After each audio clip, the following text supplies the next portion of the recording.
Are your family, are they here where you are now, or are they somewhere else? Because I know that you had moved. You're in Vancouver now, right? Mm-hmm. Are they in Vancouver as well, or? No, they're in. My birth mom was actually born in Vancouver. Oh, okay. Yeah. Okay, dope. So you had a history of Vancouver before, I guess. Not really though. Like No? she was born here, but you know, by the age of what was it, like 16 or something like that, she had moved to Winnipeg. So it kind of just made her life there. So and my mom had me when she was young. She was like 19, 20. Do you feel like something drew you back to Vancouver?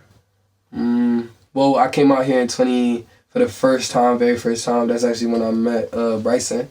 But I came out here to Nanaimo to play for VI Raiders. Got you. Okay. So when I came out here, like everybody, like the coaches, like even some of the homies and stuff, were like, cause I was telling them like, yeah, like I'm gonna be out here, but I'm gonna go back to Winnipeg and like I'm gonna do my thing, and they're like, nah, you gonna want to live out here, like you gonna come back out, and like I don't know, I think like, bruh, like the first time I played football out here, I think only cause you play football out here and you've been out here, so I think only people who's like out of province will have this feeling. But bruh, I swear to God, the first time I played football out here, we were on this field.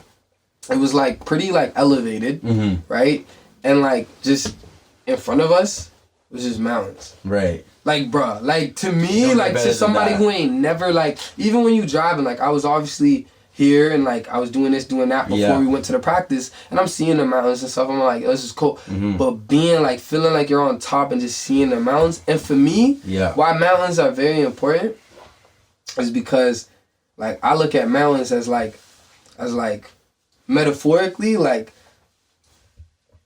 life is limitless. You know what I'm saying? Like that's why I love mountains, bro. Because if I'm in like Winnipeg or any other country when it's flat, like it just feel like a box. Like they ain't really got much. Like my city, like bro, Winnipeg got like 3 skyscrapers type shit. You feel me? Like I've never been to Winnipeg myself, but I can only imagine like, you know, going from somewhere like that, like, you know, the amount of skyscrapers somewhere like here is. Bro, it's crazy. Like, bro, you go on like I said, you just go somewhere elevated and you see the city. It's like half the time I'm like, is that downtown or is that? Because there's, bro, you got Burnaby down there. Looks like, you got so many, bro. And us, bro, I swear to God, like 3, 4 buildings, bro. And that's our downtown. That's crazy. You know? I was in Toronto not too long ago, and I was talking to some of my homies that were down there, and they were talking about how in Toronto you almost got to drive an hour and a half to go find your nearest lake or whatever it might be, like nearest body of water, or when you're looking into the sky, it's flat land. You don't see no mountains, no nothing, just, you know, foggy skies or whatever it might be. But, you know, coming to somewhere like Vancouver, it's just mountains everywhere you look. You see a mountain somewhere. And it's not far before you get to the nearest water or whatever it might be. So it's almost like maybe not a culture shock, but it's like an environment shock. Bro, it's the best of both here, man. Like I feel like if you like the city, you got more than that. You know, you like the nature, you got more than that. Like it has everything. And like at first I thought like the rain, and I still do. It's kind of depressing, but you kind of do get used to it. You know. You get used to the rain. But the snow, man, like it's a blizzard in Winnipeg right now. That's different. It don't get worse than that. Bro, like you wake up one day, it's like April 10th, and you're like, oh shit, spring's coming, okay. Next day, 2 feet of snow. Jeez. You know what I'm saying? That's too much, man. It's crazy. That's too much. Like, and y'all get like not even an inch of snow, and y'all like don't know how to drive and bro, shit. Like, this has been something that all these accidents. I'm like, yo. I've been tripping about, you know, BC drivers when it comes to the summertime, or sorry, my mistake, the wintertime. Niggas can't drive for shit, bro. I don't know what it is. Everybody suddenly act like they never been on the road before. Everybody got their L. I don't know what it is, bruh. Like something about wintertime driving, like in BC, like I don't know if it's just me, like God forbid, like find wood somewhere. I'm gonna knock on wood later, but you know, God forbid nothing happen on the road. But like I feel like I don't even have that many years in, but if you just go slow, like it's not hard to get where you want to get, but niggas just be, you know, acting like this is their first day on the road. I don't know. That's my rant for today. Maybe something got to be done about that. But you mentioned Vancouver and like mentioning how the mountains are metaphoric to you, and you kind of vision them as limitless or you know, without bound. Do you find that the metaphors, like just being in somewhere like this, kind of helped you when you came here full time, kind of thing, like when you were, you know? Bro, yeah, cause when I first came out here, I've already lived in like I lived in Nanaimo because I played football out there. I lived in like Surrey, like Delta kinda, like Surrey, Langley as well. Yeah. When I first came out here though, I was downtown, right?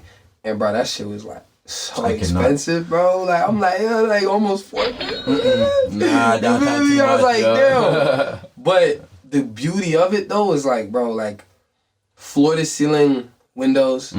You're downtown, bro. I was like one floor below the penthouse. Okay. So like I'm up there and like, bro, you just see, like you wake up and you just look out the window and you're like, wow, like that's so inspiring. I'm here right now. Yeah. You know, like I'm here, even though like it's not even on no ego shit, but it's just like I came from this and I'm here now. And then I look out and I look across and I'm like, but there's how many more buildings with that many more people on the same floor? That means I gotta go harder. You feel me? Like that type of shit. That are on. I don't know if you want to call it on your level, but they're eye to eye with you. And they're eye to eye with you. You know what I mean? You know? Yeah, they're doing their thing though, and it's just like you got a couple more levels to go. Yeah, cause I'm saying like you walk like say you live on the first floor type shit like or whatever you living over here. And, humble like, beginnings, you know. You walk, and you keep coming by this apartment, and you're like, damn, I want to be up there one day. Then you get up there.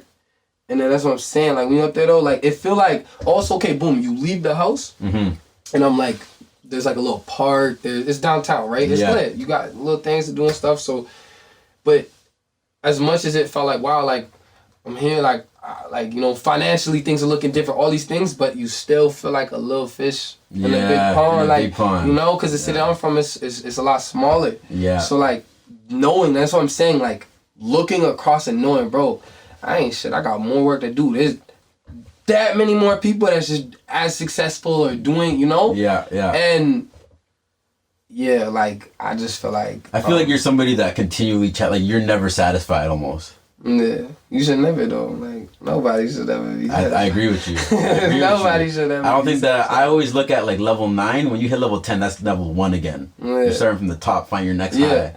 No, that's why I always told myself like when I sign like $1 million deal type shit, that's gonna be like made for more days. Like that's gonna be the beginning because that like you can't act like you gonna like basically be counterproductive if you're acting like yo like I'm all good, like you're not gonna get nowhere, like you know. And it's not even about, I think sometimes some people feel like being too like money driven or too ego driven, but at the end of the day, like ego is like fuel for your goal. Like you need to be somewhat ego driven. I agree. Just not in like an arrogant way, but just like you have to have like when people you tell whoever, right? Oh, I'm gonna start this podcast. I'm gonna do this. People gonna be like, man. You know how many people doubted the vision from the jump, bro? You know what I'm saying? Yeah. But what keeps you going? Man, not giving a fuck about what nobody thinks. Your self-belief, right? Yeah. The I don't give a fuck and the ego. The ego of like, nah, like I am this person. When I look in the mirror, I believe that. Don't matter what anybody else believe. Like, I ain't never had none, but I made do. If I eat, I make sure my niggas eat too. Where I'm from, they surprised that I ain't lose. Man, that pussy so good, had to hit it from all angles. Started getting money, hate got realer. Way before bait was hate.